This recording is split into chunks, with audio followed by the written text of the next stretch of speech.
আমি মানসুর আহমদ, প্রভাষক Bangla, Lakshmipur commerce college. আজকে আমি আমাদের বাংলা প্রথম পত্রের সহপাঠ উপন্যাস লাল সালু নিয়ে আলোচনা করব। শুরুতেই আমাদের জেনে রাখা দরকার যে আমাদের সিলেবাসের যে উপন্যাসটি আছে সেটি হলো লাল সালু। সৈয়দ ওয়ালিউল্লাহর একটি গুরুত্বপূর্ণ উপন্যাস লাল সালু। লাল সালু উপন্যাসটি সৈয়দ ওয়ালিউল্লাহ তার সাহিত্যিক জীবনে 3টি উপন্যাস লিখেছেন। একটি হলো কাঁদো নদী কাঁদো, চাঁদের অমাবস্যা এবং লাল সালু।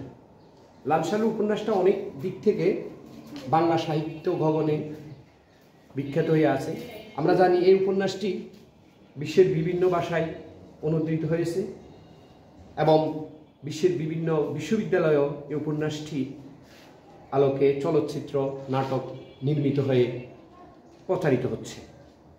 আমাদের লাল সালু উপন্যাসের যে বিষয়টি সেটা হচ্ছে আবহ গ্রাম বাংলার। আমরা জানি সৈয়দ ওয়ালিউল্লাহ তার পিতার কর্মস্থলের সুবাদে বিভিন্ন জায়গায় গিয়ে পড়াশোনা করেছেন।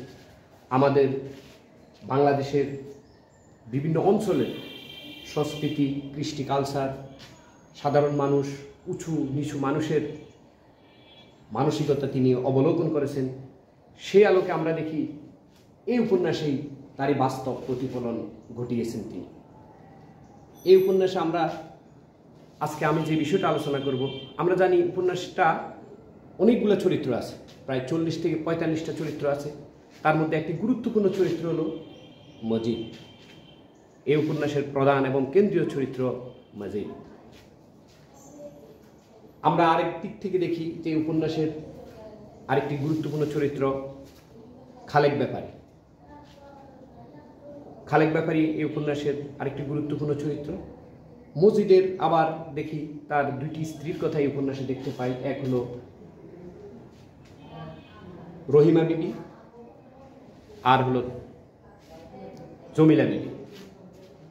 খালেক ব্যাপারীর 2জন স্ত্রী, এক হলো আমেনা বিবি আরেক হলো তানু বিবি। তানু বিবির একটা ভাইয়ের কথা আমরা উপন্যাসে দেখতে পাই, সে হলো ধলা মিয়া। এই উপন্যাসের শুরুতে আরো কিছু চরিত্র আছে, যেমন তাহের কাদের।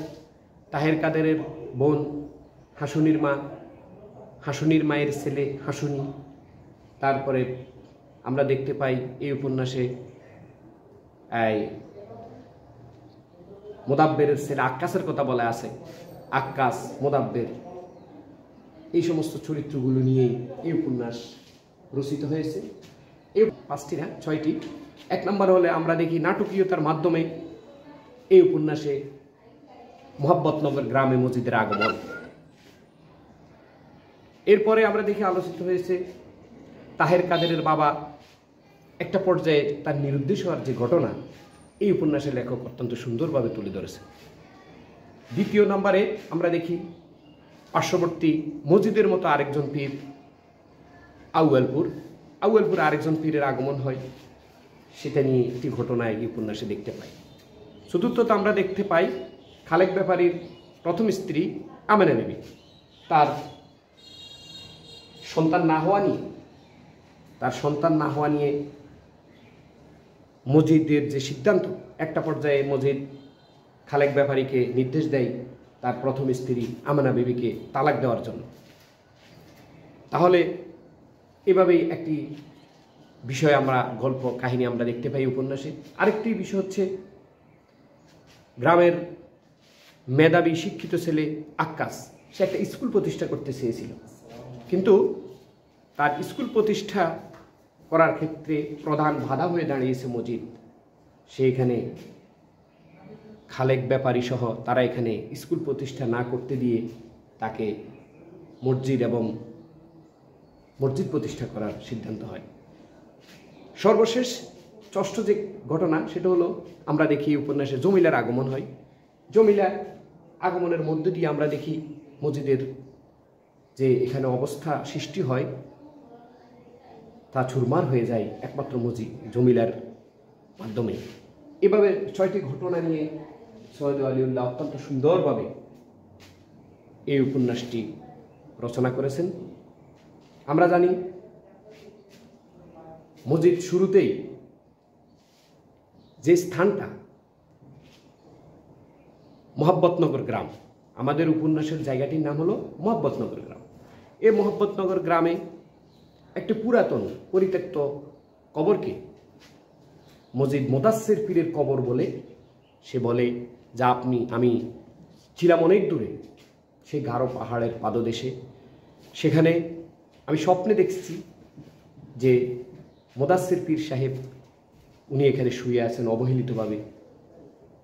এইটাকে পুঁজি করে মজিদ এখানে গ্রামের মানুষকে জাহেল, বেকুব, বেএলেম ইত্যাদি কথা বলে মজিদ তাদেরকে তিরস্কার করে। গ্রামের অনেক অনেক পুরানো বৃদ্ধ লোকও সেখানে প্রেজেন্ট ছিল, উপস্থিত ছিল।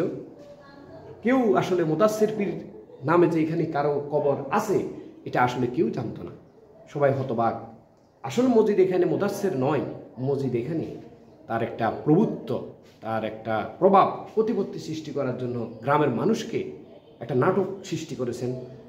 আর লেখক বলছেন সেই মোহাব্বতনগর গ্রামের মানুষ এই নাটকেরই পক্ষপাতী। লেখক অনেক সুন্দর কথার আবির্ভাব করেছেন। মোহাব্বতনগর গ্রামকে নিয়ে লেখক বলেছেন, শস্যের চেয়ে টুপি বেশি, ধর্মের আগাছা বেশি। আবার লেখক বলেছেন, খোদার এলেমে বুক ভরে না, তলায় পেট শূন্য বলে।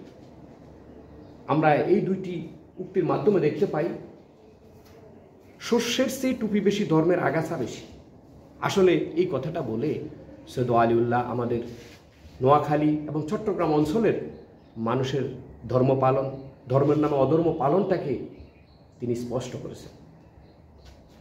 এর মধ্যে আমরা দেখি তাহের কাদের উপন্যাসের শুরুতেই একেবারে বর্ষার শেষ শ্রাবণের মাঝামাঝি আমরা দেখি মোহাব্বতনগর গ্রামের পাশে মতিগঞ্জের রাস্তার পাশে মজিদ একটা রাস্তার একটা পুটলি রেখে মুনাজাতের ভঙ্গিতে নিমিলিত চোখ, কগাছি ধাঁড়ি তার আছে, পশ্চিম দিকে ফিরে এতে মুনাজাতের ভঙ্গিতে দাঁড়িয়ে রয়েছে। আর তার এটা প্রথম দেখতে পাই তাহের কাদের ডুবে মাছ ধরতেছে, তারাই প্রথম মসজিদকে দেখতে পাই। এভাবে আমরা দেখি একটা পর্যায়ে তারা ডুবে মাছ ধরে তারা যখন তাদের বাড়িতে যায়, বাড়ির শুরুতেই হলো খালেক ব্যাপারের বাড়ি। সে খালেক ব্যাপারের বাড়িতে তারা দেখলো খুব জটলা অতিক্রম করে তাহের কাদের এগিয়ে গিয়ে দেখে যে মজিদ এবং খালেক ব্যাপারী একসাথে দাঁড়িয়ে আছে। দাঁড়িয়ে মজিদ সবাইকে বিভিন্ন রকমের গালিগালাজ করতেছে। আসলে গালিগালাজ তো গালিগালাজ নয়, গালিগালাজের মাধ্যমে সে মানুষের মন কেড়ে নিতেছে, মানুষেরকে বিভিন্ন রকমের অপবাদ দিয়ে ধমক দিতেছে। আর গ্রামের মানুষগুলা একেবারে তার এই কথাগুলো শুনে হতবাক হয়ে গেছে এবং মসজিদের ভক্ত হয়ে যায়, সবাই মসজিদের ভক্ত হয়ে যায়। এরপর আমরা দেখতে পাই যে একটা পর্যায়ে পরের দিনই সেই মোদাস্সের পীরের কথা বলে যে শেওলা ধরা যে কবর পুরানো, যার চারপাশে বাঁশঝাড় এবং বিভিন্ন গাছগাছালি, স্বেচ্ছেদ গন্ধ, এই পরিবেশে পরিষ্কার হয়ে যায়। পরিষ্কার হয়ে সেখানে মাছের পিঠের মতো একেবারে শালু কাপড় আবৃত করে একটা কবরকে সাজিয়ে রাখা হয়েছে।